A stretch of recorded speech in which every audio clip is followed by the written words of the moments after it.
Okey, Assalamualaikum dan kembali bertemu dalam Minggu Saham Digital. Anda bertemu dengan saya Fetri Yahya pada hari ini dan kita akan berbincang isu-isu kewangan yang menarik, yang informatif untuk anda perbaiki diri dan juga dapat kembangkan pengetahuan. Dan hari ini saya akan bersama untuk membincangkan 4 tempat terbaik untuk anak muda yang ingin melabur dan bina kehidupan yang selesa. Dan saya kenalkan tetamu saya yang akan berhujah dengan cemerlangnya. Diperkenalkan Encik Han Liu sebagai Ketua Pegawai Eksekutif Ringgit Plus. Apa khabar? Khabar baik. Apa khabar, Ya, Fitri? baik. Orang muda yang berwawasan, yang banyak ilmu pengetahuan tentang kewangan. Dan rugi kalau anda tidak mengetahui dan tidak bertanyakan soalan nanti, insyaAllah. Dan juga untuk anda mendapatkan maklumat sebanyak mungkin. Mas 30 minit yang begitu mencabar sebab kita ada banyak perkongsian yang menarik. Dan saya mulakan dengan soalan yang pertama. Sebab kita sebut tentang orang muda, semuanya ini masa yang selepas graduate dia nak membina karier sedang naik, yang mungkin juga sedang nak berkahwin. Okey, semuanya bermula pada usia ini. Jadi tak terfikir pun untuk membuat pelaburan. Bila kita approach untuk membuat pelaburan, ramai yang macam belum masa lagi. Jadi apakah ini perspektif yang betul ataupun bila masa terbaik sebenarnya untuk melabur? Silakan. Ya. Okey, terima kasih Fitri. Selamat petang semua. Terima kasih kerana penganjuran untuk melawat saya kat sini dari Ringgit Plus untuk berkongsi beberapa pendapat atau tip tentang pelaburan terutamanya di golongan muda. So sebenarnya orang muda sudah mula berlabur bila memulakan kerja bergaji. Mereka tidak tahu saja. Mereka mula melabur di EPF. Right?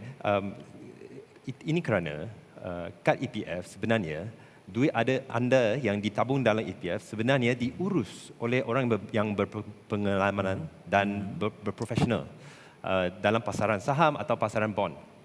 So, tapi memang selain daripada EPF, golongan muda iaitu kurang daripada 35 tahun, so 21 hingga 35 tahun, kita buat kajian kat Ringgit Plus. Kita mendapati bahawa kebanyakan orang muda tidak berfikir langsung tentang pelaburan selain daripada EPF dan apa itu fungsi pelaburan untuk menjamin zaman persaraan yang selesa. So, apa sebab ini? So, you yang tanya, Abang Fikri. Ada rasanya 3 sebab utama. Okay. Iaitu, 1, mungkin golongan muda belum lagi berpendapatan cukup tinggi berbanding dengan perbelanjaan untuk mula menabung atau melabur. So, memang ada golongan ini. Kedua, ada golongan yang mungkin berpendapat cukup tinggi untuk mula melabur, tapi mungkin kurang bersedar atau ada kesedaran untuk melabur. So, mereka menjimat wang saja di bank atau akaun simpanan saja. Dan ketiga, orang yang golongan muda yang berpendapatan tinggi cukup untuk menjimat wang, ada kesedaran tapi mungkin lebih mempentingkan hari ini atau situasi sehari ini atau situasi semasa, iaitu golongan YOLO. So ada tiga sebab utama, and saya rasa sayang sekali lah kerana golongan muda lah yang boleh menikmati kelebihan untuk melabur untuk jangka masa panjang. Ya, tadi Han ada sebut tentang YOLO kan, mungkin ada yang tak dapat tangkap. Sebenarnya ia merujuk pada you only live once. Jadi maksudnya sekali je hidup, jadi mereka enjoy to the max kan. Okay, dan sekarang kita juga nak bertanya. Sebab tadi dah disebutkan, disebut tentang melabur ni, ramai yang orang ingat melabur ni benda yang eksklusif, benda yang besar, melibatkan ialah modal yang cukup besar. Sedangkan mereka tidak tahu, contoh macam di ASB pun kita ada yang serendah RM10. Tapi mereka ni mungkin kerana persepsi. Sebut tentang melabur, orang yang akan ingat benda-benda yang besar, modal yang tinggi. Sedangkan kita bukan nak race dengan sesiapa, bukan nak berlumba dengan sesiapa, sebab ini bukannya pertandingan lumba lari kan. Proses yang panjang, marathon. Kita invest hari ini untuk hidup selesa mungkin 30 tahun akan datang. Mungkin perception, apa kau Ben Han?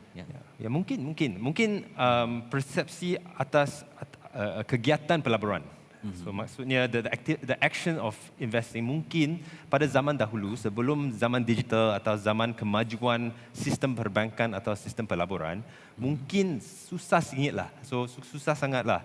Mungkin 30 tahun lalu tak ada apa-apa smartphone ke, tak ada apa-apa kemudahan atas talian, mungkin orang ada persepsi bahawa pelaburan adalah untuk orang yang kaya sahaja, orang yang ada masa untuk pergi bercakap atau berbincang tentang pelaburan dengan relationship manager atau expert-expert kat luar, dan mungkin memerlukan modal yang besar untuk bermula. Tapi dengan kemajuan bukan sahaja sistem perbankan dan pelaburan, tapi kemajuan dalam sektor pendigitalan. Sekarang ada beberapa impact dan saya harap untuk to smash the perception. So nak hilangkan persepsi ini. Pada zaman sekarang sangat senang untuk melabur. Kamu boleh sekarang download satu app dari pelbagai pihak bank atau pihak company pelaburan, so investment company yang disediakan. So sangat senang untuk simply download an app. Kedua, ada banyak konten atau ilmu tentang konsep kewangan dan pelaburan di atas talian online. Banyak untuk saudara atau saudari baca sendiri dan meningkatkan ilmu anda. Dan ketiga, dengan pendigitalan sektor ini, kos-kos untuk memberi perkhidmatan tersebut sudah jatuh mendadak. Kenapa? Sudah tak perlu tak perlu expert untuk setiap orang, kan? So kos sekarang you tak perlu ribuan modal untuk bermula. Dengan beberapa puluh ringgit atau beberapa ratus ringgit, anda sudah boleh mula melabur. So hopefully we crush this perception. Okey. Han, kita zaman moden ni kan, semua orang bercakap tentang literasi kan. Kalau sebut tentang literasi teknologi, ramai zaman sekarang ni berbeza dengan masa kita kecil-kecil dulu. Orang tak tahu pasal internet semua. Sekarang literasi sangat bagus. Literasi politik pun bagus. Tapi literasi kewangan ni, macam susah sikit lah. Rasanya perlu tak kita buat macam subjek pelaburan ni pada pendapat Han. Dekat sekolah pun dah ajar. Mungkin yang ada sekarang ni pun mungkin sedikit. Mungkin di kelas akaun ke apa. Tapi sekarang benda yang penting. Sebab kalau kita tak buat benda ni, orang akan anggap persepsi itu akan berterusan ya. Jadi amat penting untuk ada kefahaman dan juga ekosistem yang baik. Maksudnya di sekolah ada, masuk varsity ada. Kita dah ajar tentang keusahawanan untuk berniaga, tapi tak banyak yang mengajar untuk invest something for future. Ya, memang. I think literasi kewangan adalah sesuatu yang sangat penting untuk setiap golongan. Sebaik muda atau tua, right? So zaman persekolahan sudah kita mesti meningkatkan literasi kewangan saudara-saudari, so that kita akan memahami kepentingan untuk pelaburan untuk masa depan anda. So the notion of today for tomorrow, right? So that's the very important thing untuk memahami apa itu konsep pelaburan. So I think that's important. Okey, berbalik pada topik kita hari ini, kita dah banyak bercakap tentang di manakah tempat yang terbaik untuk kita membuat pelaburan. Sebab kalau kita silap melabur nanti akan berlaku banyak kesedihan ataupun kerugian. Kita nak cari tempat melabur yang betul-betul menguntungkan, yang betul-betul membawa manfaat dan boleh menjadi sandaran kita dalam keadaan yang susah pada usia nanti. Mungkin ekonomi jatuh ataupun berlaku seperti sekarang ini, COVID-19, kita tak jangka sebab tak ada dana kecemasan. Maka inilah investment anda akan membantu untuk memulihkan motivasi dan survival, terutama bila anda memiliki keluarga dan tanggungan yang ramai. Jadi, kita nak imbas kembali ataupun ulang kaji balik. Tadi tajuk kita pun memang menyebut tentang 4 tempat terbaik untuk anak muda yang ingin memulakan langkah pelaburan. Jadi dapat kita imbas kembali. Kita pergi pada poin yang pertama dulu. Okey, silakan. So point yang untuk perbincangan sini kan. Okey, so jika anda memulai melabur, so konsep yang paling penting adalah pergi tempat yang simple dulu dan berisiko paling rendah dulu, kemudian build up towards aset yang lebih risky, berisiko atau lebih kompleks. So start simple, move up. So where do we start simple? Tempat yang pertama yang paling simpelnya FD atau simpanan tetap. Apakah perbezaan simpanan tetap dengan akaun simpanan biasa? Ada 2 perbezaan. Right? Kedua-dua pun dilindungi oleh PIDM, so jangan risau. PIDM akan lindungi tabungan dana anda jika apa-apa yang berlaku terhadap pihak bank, so jangan risau. So apakah perbezaan simpanan tetap dengan akaun simpanan biasa? Satu, kadar faedah typically lebih tinggi, iaitu sekarang akaun simpanan dekat Malaysia 0.5 kepada 1% kadar faedah. Simpanan tetap mungkin 2 hingga 2.5% kadar faedah. So kadar faedahnya lebih tinggi. Kedua, yang ini bukan kelebihan tapi mungkin kelemahan sikit atau kurang fleksibel. Simpanan tetap itu perkataan tetap ada meaning, iaitu janganlah sentuh. Macam akaun simpanan, you boleh sentuh pada masa bila-bila masa pun. Untuk akaun tetap, simpanan tetap, you kena letak dalam tabung tu, jangan sentuh buat seketika lama, iaitu sekurang-kurangnya 1 bulan ke mungkin 3 ke 5 tahun. So itu tempat pertama, simple, very low risk. Okey, itu yang pertama. Sebab kita pun melihat pada kehidupan kita pun memang berevolusi kan. Zaman dulu mungkin orang simpan duit dalam tempayan, bawah bantal, kan, atas bumbung, dalam beras pun ada orang simpan. Tapi bila ilmu datang, teknologi datang, semuanya berubah. Tadi yang pertama tadi kita merujuk kepada deposit tetap yang memang terjamin lah, dan tadi disebutkan tentang PIDM. Yang kedua, saya difahamkan unit amanah juga sangat membantu sebagai investment. Ya, memang. So asalkan you sudah ada kind of letak dana dalam akaun simpanan tetap, so sudah ada safety atau simplicity. You nak tinggikan pulangan atau return dan tinggikan kompleksiti atau bukan simple saja, you boleh consider unit amanah atau unit trust. And unit trust adalah slightly berisiko lebih tinggi kerana tidak dijamin oleh atau dilindung oleh PIDM, tapi typically kadar pulangan atau return lebih tinggi daripada akaun simpanan tetap. So and ada 2 jenis unit amanah atau unit trust. Jenis pertama adalah yang unit price berubah. Kenapa berubah? Berubah buat price pasaran. So the market price it changes, right, according to the market. Yang kedua, berharga tetap. So saya bercakap tentang yang berharga tetap dulu ya.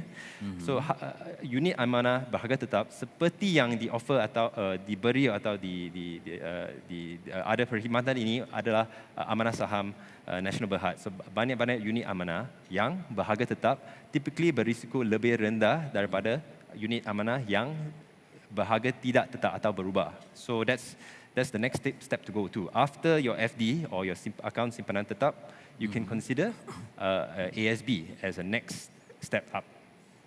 And then yang ketiga, so 2A atau ketiga, depends on how you look at it, adalah unit amanah yang harganya berubah sikit berdasarkan the price of the market, so unit pasaran. And what are these schemes? Apakah unit trust ini? Apakah unit amanah ini? Unit amanah ialah collective scheme atau pelaburan secara kolektif. Kolektif dari segi pelabur, iaitu banyak orang melabur dalam unit ini. So bukan you saja, banyak orang. So kolektif dari segi tersebut. Yang kedua, kolektif dari segi unit itu tidak melabur dalam satu syarikat atau satu bond saja. Kolektif iaitu unit itu berlabur dengan banyak pelbagai saham syarikat termasuk dan banyak-banyak bond yang diberi oleh pelbagai syarikat dan kerajaan. Okey, itu dia. Baik, kita dah bincang 2 sebab kita ada masa lebih kurang 15 minit lagi. Sebab kita, kalau boleh anda sedang menikmati jamuan tengah hari, boleh dapat salin maklumat ataupun nanti bila ada masa terluang, banyak platform untuk anda dapatkan kembali maklumat perbincangan kami di Instagram, di Facebook, YouTube. Semuanya ada tentang Minggu Saham Digital. Ya, okey, baik. Kita pergi pada poin yang ketiga. Mungkin yang terlepas pandang kita boleh rujuk ya di perbualan kami sebelum ini. Kita nak bercerita tentang emas. Kalau kita perhatikan sekarang ramai yang mempromosikan emas kan. Tapi takut juga kalau kita beli emas tapi tak ada ilmu. Kan? Ada orang juga yang mungkin beli emas hari ini dia nak jual mungkin bulan depan. Tidak sabar. Jadi macam mana emas ni dan juga prospek kepada investment? Ya.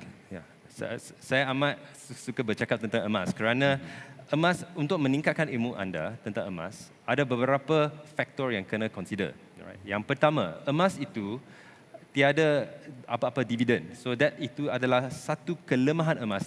Walaupun banyak orang suka, tapi satu kelemahan emas adalah emas tidak mengeluarkan apa-apa dividen. Tidak macam unit amanah, tidak macam akaun simpanan tetap. Tapi satu kelebihan emas adalah dari segi fizikal, iaitu you boleh melabur, beli emas, fizikal you boleh simpan, dan it's a store of value. You boleh simpan kat rumah, ia akan naik atau turun, tapi macam investment yang you boleh see, you can see the physical investment. Dan banyak orang invest kat emas untuk security. So walau apa pun yang jadi kat luar, pasaran saham terjunam ke apa, atau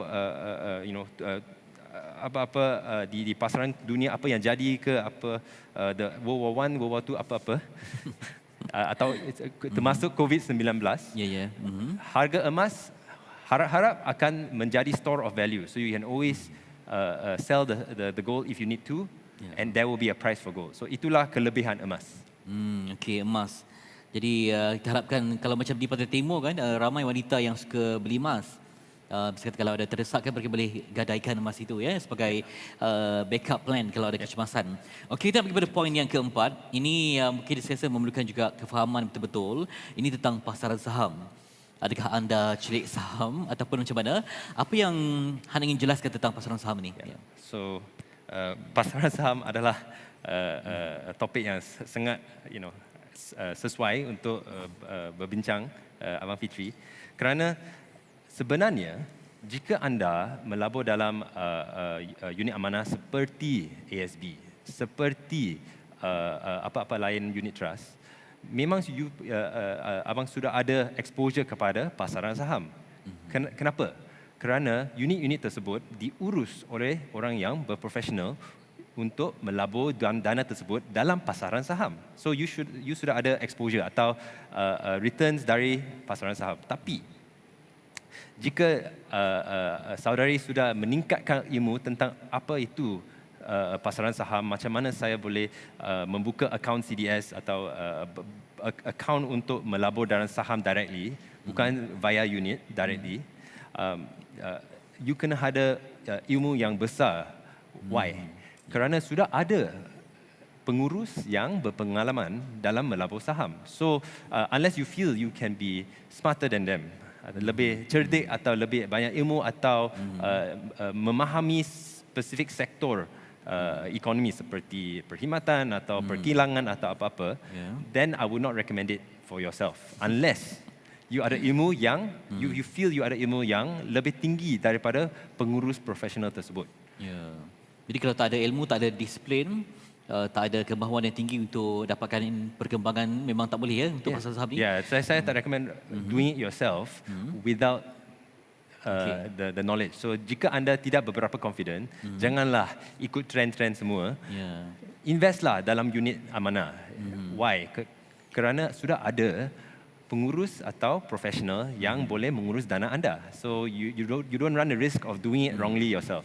Okey, sebagai orang muda, kadang-kadang kita memang nak masuk itu, nak beli emas ataupun kemudian nak invest dalam satu bidang kan, unit amanah semua. Tapi kadang-kadang tak ada coach, tak ada orang yang guide, yang monitor. Jadi macam kalau buat pun macam halfway. Macam mana nak mulakan langkah yang pertama? Misalkan hari saya nak mulakan, nak start invest, tapi nak cari coach yang sesuai supaya nanti kita tak menjadi mangsa penipuan ataupun salah melabur di tempat yang tak sepatutnya.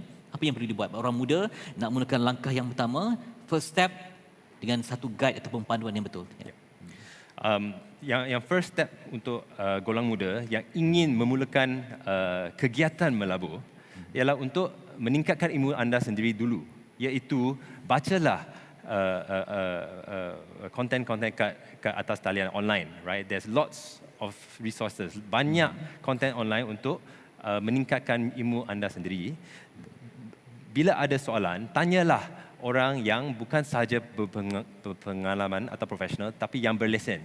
So janganlah listen, janganlah ikut orang yang tidak berlesen atau tidak ada kebenaran untuk memberi nasihat itu. So macam orang yang berlesen oleh Securities Commission, right? So Suruhanjaya Security di Malaysia memberi lesen kepada orang yang profesional untuk memberi anda nasihat untuk macam mana nak mula melabur, macam mana nak mula melabur dalam unit anda mana atau saham-saham directly atau apa-apa bond.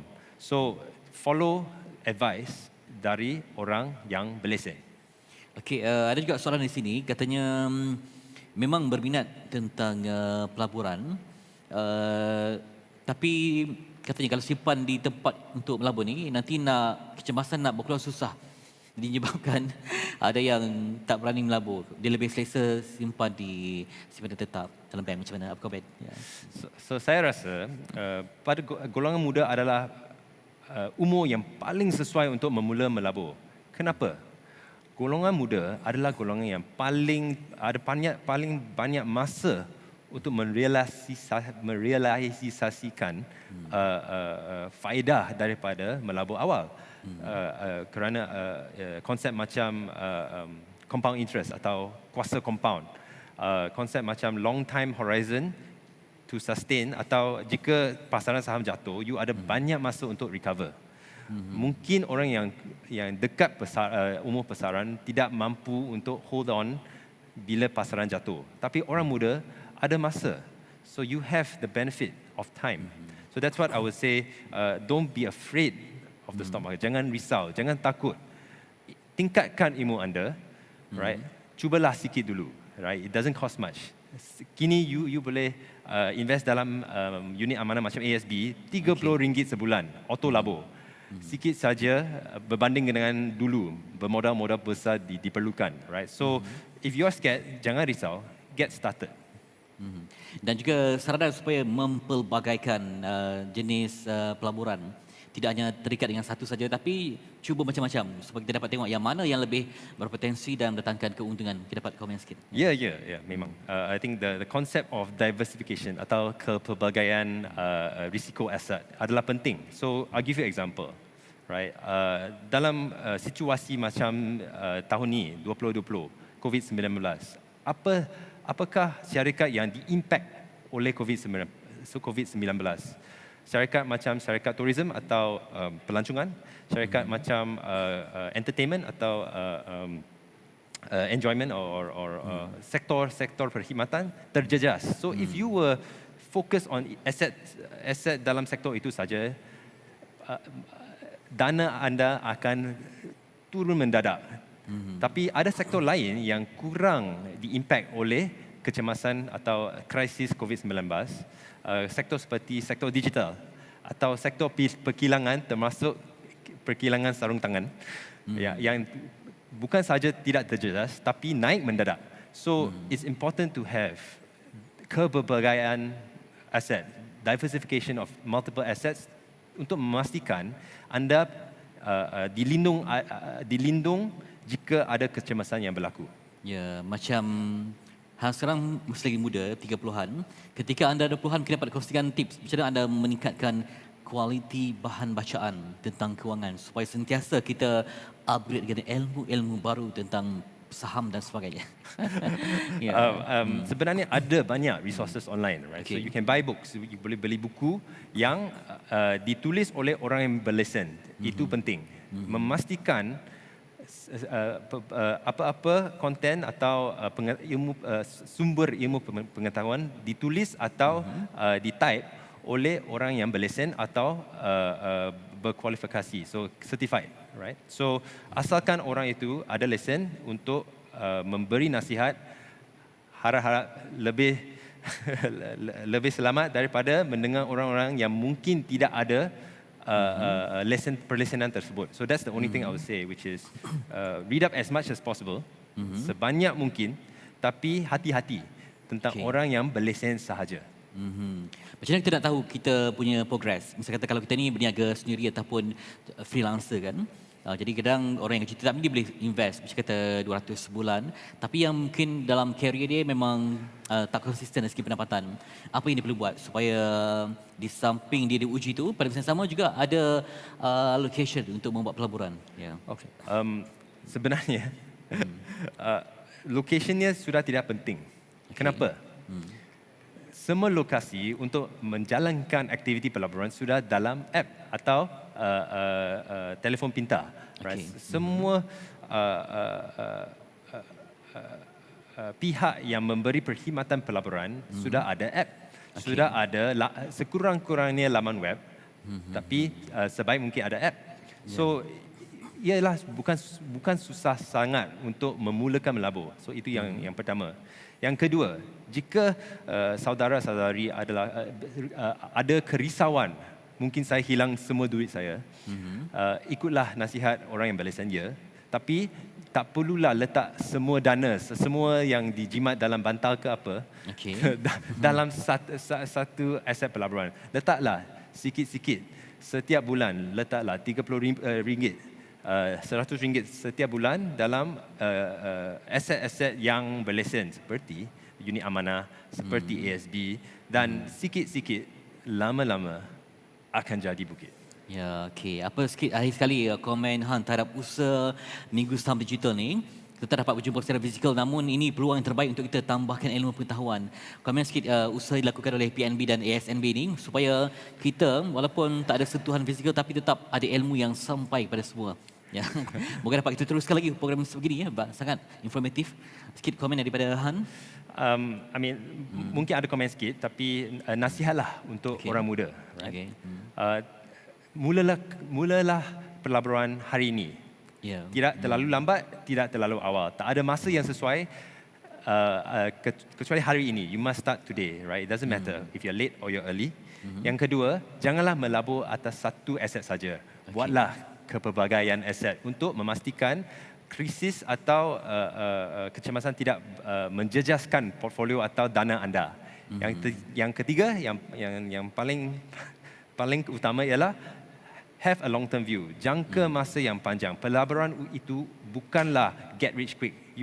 Right? It's actually get rich slow. You will get rich, but you do it slowly, right? So have a long term view, jangka masa panjang. Pelaburan itu untuk orang yang boleh tunggu. Itu dia. Macam ketika muda, apa anda punya motivating factor untuk terus invest? Sebenarnya yang paling motivate saya ialah keluarga saya. Saya hendak keluarga saya untuk ada masa depan yang cerah dan selesa. Right, that's the most important thing. That's why I invest. Itulah sebabnya. Okey, sekali untuk akhirnya harapan kepada semua supaya terus berlabur, berilmu, tingkatkan pengetahuan dan sentiasa upgrade ilmu tentang pelaburan. Silakan. Sekali lagi pesanan untuk casting orang muda supaya go now, buy today. Nasihat hopefully yang paling penting ialah you don't have to be rich to be rich, right? Start small, mulalah dengan modal yang kecil. Lama-lama modal itu akan bertambah tinggi kepada bukan sahaja bukit tapi gunung yang besar untuk memastikan masa depan anda selesa. So it will happen. Little bit becomes a lot. Ya, kadang-kadang kita kaya tapi tak selesa. Yang kita mahukan kaya, selesa dan bahagia. Selagi terima kasih yang tidak terhingga kepada Cik Han Liu yang merupakan Ketua Pegawai Eksekutif untuk Ringgit Plus. Orang muda tapi wawasannya tinggi untuk memandaikan kita semua dengan ilmu pengetahuan tentang pelaburan dan saham. Moga-moga ada ilmu yang dapat sampai kepada anda pada hari ini. Dan kita akan berehat esok sebenarnya sebab kita memberi lawan kepada hari Jumaat. Sabtu saya akan kembali kepada anda dengan topik yang lebih panas. Kita akan bersama dengan kendali wajah scammer dan bagaimana untuk mengelak menjadi mangsa bersama dengan Datuk Nazim Johan yang merupakan pengerusi Persatuan Pengguna Islam Malaysia PPIM yang sentiasa lantang pada hari Sabtu 1 tengah hari sampai 1.30 hari. Waktu yang sama ketika kita berbincang dengan Hana Reni untuk ilmu yang pelbagai untuk anda. So, kita berjumpa lagi dan jangan lupa untuk mulakan saham, pelbagaikan saham dan nikmati masa depan yang gemilang, tenang dan bahagia. Jumpa lagi. Sekian, terima kasih.